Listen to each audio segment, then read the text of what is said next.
El día transcurría normal.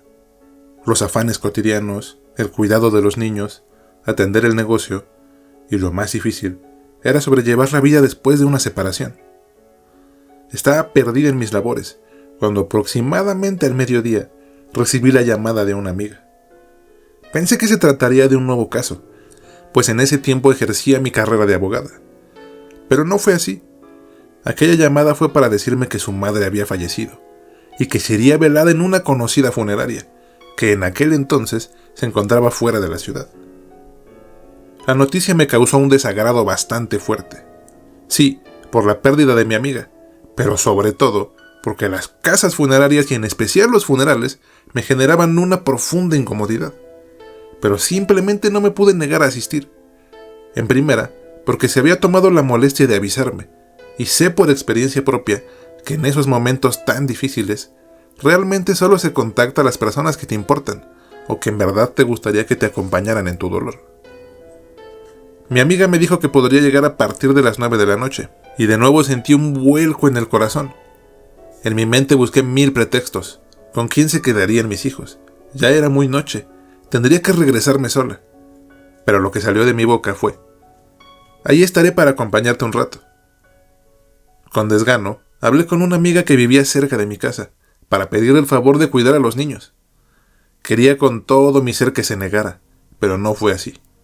Muy comprensiva me dijo que sí, y quedé de llevar a los niños a las 8:30 a su casa. El día pasó más lento de lo normal, más frío y más triste. Como pude me arreglé y dejé a los niños con mi amiga. Le comenté que solo sería un rato, y a más tardar a las 10:30 o a las 11 pasaría por ellos. Solo iba a dar el pésame y regresaría tan pronto como me fuera posible. Me subí a mi camioneta y me dirigí a la funeraria. Para mi pesar había bastante tráfico. Además, todos los semáforos me tocaban en rojo. Parecía que algo me avisaba que no debía ir, pero aunque iba refunfuñando, decidí seguir adelante.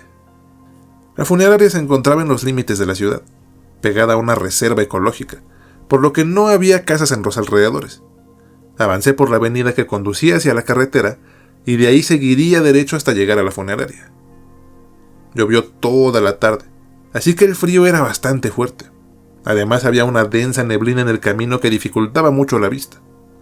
Finalmente, vi el anuncio de la funeraria y tuve que dar una vuelta algo complicada a mitad de la carretera para llegar a su estacionamiento, que para variar se encontraba en el sótano del lugar. La verdad estaba nerviosa, tenía algo de miedo, y para rematar, el lugar estaba completamente solo. Esto se me hizo raro, en especial porque parecía que yo era la única en el lugar, y me pregunté por los otros asistentes, o incluso por los otros muertitos y sus familias. Aún con dudas seguí avanzando. El estacionamiento era muy amplio y estaba apenas iluminado a media luz, así que me di el lujo de estacionarme lo más cerca de la entrada que me fue posible, y justo cuando terminé las maniobras, vi por mi espejo retrovisor que otro auto iba entrando. De repente sentí un gran alivio, pero cuando lo vi bien, me di cuenta de que era una especie de ambulancia, y de inmediato supe que era el carro fúnebre en el que trasladaban los cuerpos a la funeraria. Así que me apresuré a bajar para no ver nada, y prácticamente corrí hacia la entrada. Fue entonces cuando vi a un pequeño perrito que me ladró, y volví a sentir un gran alivio. Al menos ya no estaba sola en ese siniestro lugar, y me sentí tan bien que lo acaricié un poco, y luego subí mientras pensaba que era una tonta miedosa. Más adelante me encontré con el vigilante, y el hombre me indicó a dónde debía de ir. Busqué en el obituario y ubiqué que tenía que ir al 3er piso, así que abordé las escaleras eléctricas y subí. Para mi sorpresa, dentro de la funeraria había bastante gente, e inmediatamente me pregunté por sus carros, ya que en el sótano solo estaba el mío. Ya más calmada dejé atrás el asunto, y por fin llegué al 3er piso. Allí estaba mi amiga y muchas personas más. Bendito sea Dios, el ambiente no estaba tan tenso como lo imaginaba, y me acerqué para hablar con ella, quien estaba totalmente calmada. Comenzamos a platicar y rezamos un rato. Luego me di cuenta de que entre los asistentes había otros conocidos, y también me puse a platicar con ellos. Las cosas iban mejor de lo que esperaba, así que entre pláticas se me fue volando el tiempo. Cuando me di cuenta ya eran las 12:30 de la madrugada, así que me despedí rápidamente y me fui rumbo a las escaleras eléctricas. En ese momento ya estaba mucho más tranquila, en especial porque vi a varias personas conocidas y porque el ambiente no estaba tan pesado. Pero al ir bajando, me di cuenta de que en los otros pisos ya no había casi gente, y otra vez comencé a alterarme. Al llegar al sótano, vi al guardia afuera de las puertas de cristal fumando un cigarrillo. Por alguna razón se le quedaba viendo raro a mi camioneta, que extrañamente seguía siendo el único vehículo del lugar, sin contar el carro fúnebre ese, que seguía estacionado en la entrada del estacionamiento. Luego me di cuenta de que el perrito ladraba enloquecido y daba vueltas frenéticas alrededor de mi camioneta. Ver esto me dejó estupefacta y sentí un sobresalto muy fuerte. Volví con el guardia y le pregunté por qué el perro hacía eso, y el hombre me dijo que no tenía ni idea, pero que seguramente le ladraba a un gato travieso que le gustaba torearlo. Tal vez porque vio mi cara de espanto o porque el hombre también tenía curiosidad, me dijo que me acompañaría al vehículo para revisar que no hubiera nada. Nos acercamos y el perro no dejaba de ladrar en la zona de la cajuela. El guardia se asomó y no vio nada. Después me pidió que abriera la camioneta. Echó un vistazo y no encontró nada.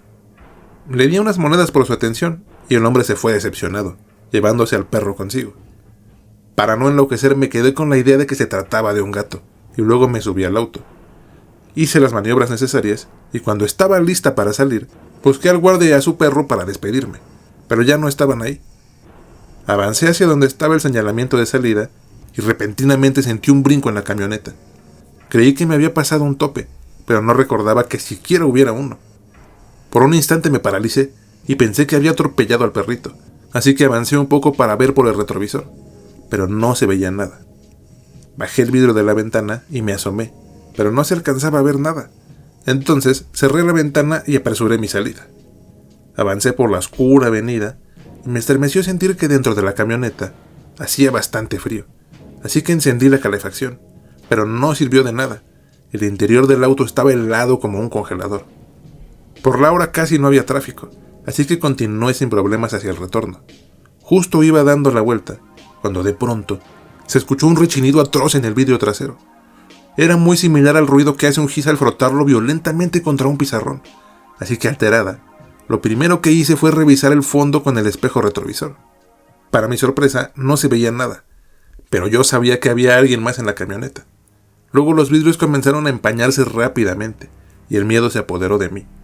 Aumenté la velocidad para llegar lo antes posible a la zona donde había casas, abrí las ventanas para desempañar los vidrios, y también para intentar quitarme el miedo. Vi una patrulla a lo lejos, y pensé en detenerlos, pero realmente no sabía qué les iba a decir. Así que seguí mi camino, y a los pocos metros sentí un brinco en la camioneta, como si se hubieran pasado de los asientos de atrás a los del medio, justamente al asiento detrás del mío. En ese momento lo que sentía ya no era miedo, sino un terror impresionante que recorría cada centímetro de mi piel. Pisé el pedal a fondo y aceleré lo más que pude. Lo único que quería era llegar con mis hijos y abrazarlos. Me pasaba los saltos y hasta me volé varios topes. Justo a la mitad del camino, sentí un golpe muy fuerte en mi asiento, como cuando un niño berrinchudo viene golpeando los asientos, pero mucho más fuerte.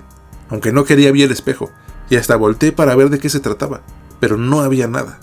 Pensé en bajarme, cerrar bien el auto e irme caminando, pero aún quedaba mucho tramo, y además las calles estaban muy solas y oscuras, así que no me quedó más opción que acelerar a fondo.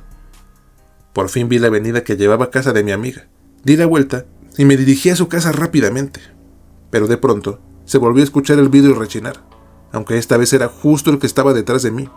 Pude sentir su respiración en mi cuello. Su presencia se sentía densa, como la de alguien muy enojado.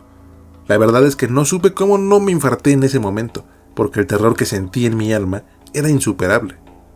Estoy segura de que se trataba de algo maligno, porque mientras más aceleraba, más se manifestaba.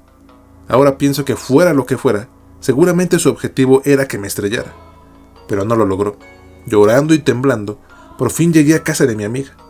Me bajé y dejé mi bolsa, las llaves, todo atrás. Toqué desesperadamente y me recibieron sus hermanas y sus cuñados, que estaban tomando unas cervezas, y que al verme tan asustada, se sacaron mucho de onda. Como pude les conté lo que acababa de pasar, y salieron rápidamente a revisar la camioneta. Yo juraba que los vidrios estarían rayados, pero no. Además tampoco había nada ni nadie en el auto. No lo podía creer. Sé que no estaba loca y que no había tomado nada, pero simplemente no podía explicar qué había sucedido en el trayecto de regreso. Finalmente llegó el momento de irme a casa, pero no quería ni ver la camioneta. Así que el esposo de mi amiga nos llevó a mí y a mis hijos a la casa en su auto, y sus dos cuñados se llevaron la camioneta detrás de nosotros, aunque ellos no sintieron nada raro. No quería guardar el vehículo en el garage, por lo que esa noche se quedó estacionado frente a la casa, y naturalmente, después de una noche tan horrible, no pude dormir para nada. En la mañana llevé a mis hijos a la escuela caminando, y al regresar, guardé la camioneta en el garage en compañía de mi amiga. Rezamos algunas oraciones y la rociamos con agua bendita, aunque aún así no la utilicé por un mes aproximadamente. Después de este hecho, cuando por fin volví a utilizar el vehículo, en algunas ocasiones al observar por el retrovisor, llegué a ver rápidamente a una mujer sentada en el asiento de atrás, como a una pasajera pálida, vestida de negro. No se movía ni me miraba de vuelta, simplemente se quedaba sentada con la mirada fija en el frente. Por fortuna esto solo pasó muy pocas veces, y quise creer que era producto de mi imaginación sugestionada. Aún ahora me pregunto si lo que pasó fue real o si mi miedo a las funerarias me hizo imaginarlo todo. Pero no, yo creo que algo subió al vehículo esa noche, y que mi miedo o mis nervios lo llamaron. La camioneta la perdí al poco tiempo, tuve que deshacerme de ella por cuestiones económicas, pero la verdad me alegré de no tenerla más. Esa noche quedó como maldita. Aún en el garage amanecía con las llantas ponchadas, y aunque le cambié las llantas varias veces, en las mañanas siempre estaban completamente bajas. Creo que hay un instinto primitivo que nos avisa, que manda una alerta que te indica que hay un peligro cercano, pero no siempre hacemos caso. Eso que subió a la camioneta se quedó en mi casa mucho tiempo. Innumerables acontecimientos horribles le ocurrieron a mi familia constantemente, y lo peor es que mi hija me decía que veía a una señora en la casa, y yo sabía perfectamente de a quién se refería. Esa es la primera parte de las cosas que me han pasado, y pronto les estaré contando lo que pasó después, si les interesa. Gracias por leerme, y espero que ninguno de ustedes experimente algo así jamás.